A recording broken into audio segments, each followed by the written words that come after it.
Medical procedure that's changing women's bodies and lives after cancer.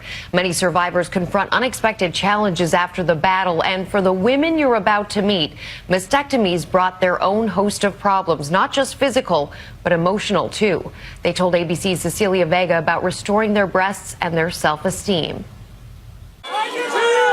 From Angelina Jolie, I really didn't know how people would react, to Juliana Rancic, I just wanted to get the cancer out, to Christina Applegate. I had a prophylactic double mastectomy. Some of Hollywood's biggest stars are going public in the press about a very private matter. Jolie shocking Tinseltown in 2013 with her decision to undergo a double mastectomy after doctors told her she had an 87% chance of being diagnosed with breast cancer. I didn't expect there to be so much support. It's connected me so much to other families, other women. Other women like Jennifer Fisher. She knows what it's like to get that terrifying diagnosis and joins the 100,000 women having mastectomies each year, that number rising significantly in the past decade. When I was first diagnosed, and even to this day, sometimes you get discussion of, well, you're here. Like, you're here, you're a survivor. Like, that should be enough. You put them on that end if you want. Today, the wife and mother is a breast cancer survivor and much more. She's loving the results of a cutting-edge transplant surgery that takes extra fat from the stomach and uses it to make new breasts. Happy with what you see? Oh, absolutely. I couldn't be happier. There's a part of me that wishes I would have done this sooner. I think I would have been able to put some of these feelings behind me sooner. Implants are the surgery of choice for 80% of reconstructive patients. The alternative surgery, called the DIEP flap, takes longer in the operating room and comes with a longer recovery time, but Jennifer says it was all worth it. You know, a lot of women who are going through recovery from breast cancer think they only have one option. You would tell them otherwise? Absolutely. I would tell them to seek all options available. Kim Jordan is heading into the hospital for the same surgery that Jennifer had. How she'll look when it's all done is the last thing on her mind. Okay, you guys ready?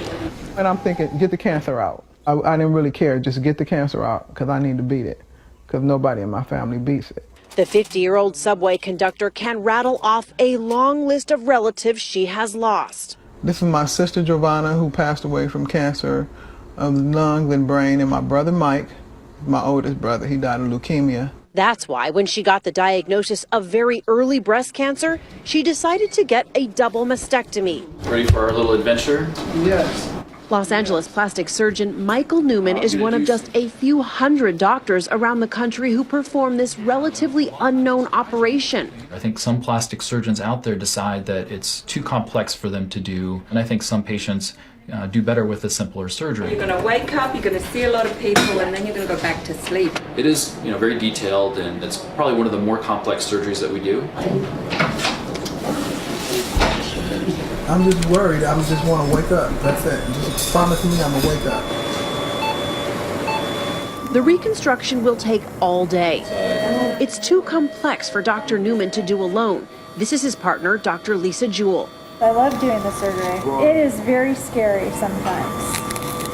But at the end of it, this patient's going to look better after what can be a devastating experience. So the amount of tissue that we're going to remove off her abdomen is probably going to be like 5 pounds. She's definitely going to look thinner. 8 hours into surgery, it's time for the riskiest part of the operation. And this is the part that we lose sleep over.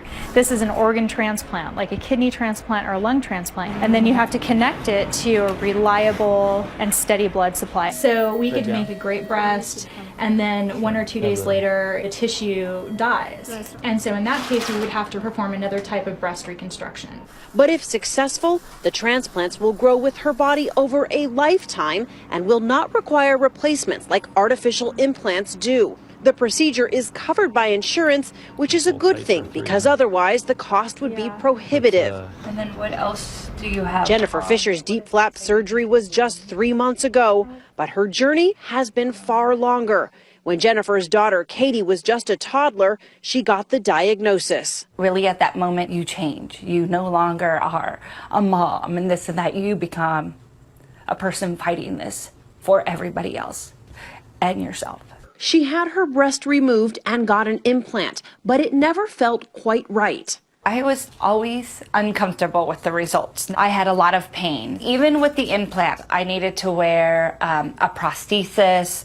I would have never worn something like I'm wearing now. When she went in to get her implant checked 2 years ago, doctors found more cancer. This time, Jennifer decided on the deep flap.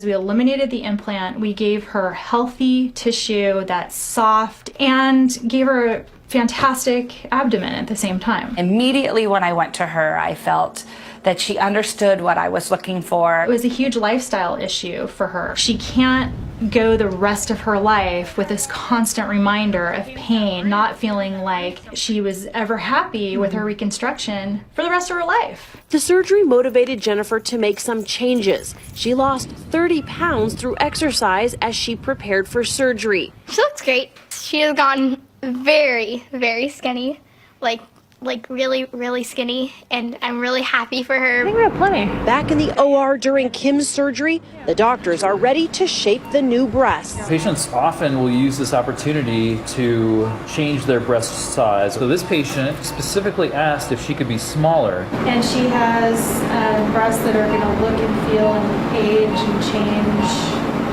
like breasts, natural breasts. And she doesn't have cancer. 15 hours later, they are finally finished. All right, good job, team. You're gonna feel really tired when you get home. The recovery, long and painful. I can walk a little bit now, but I'm getting there.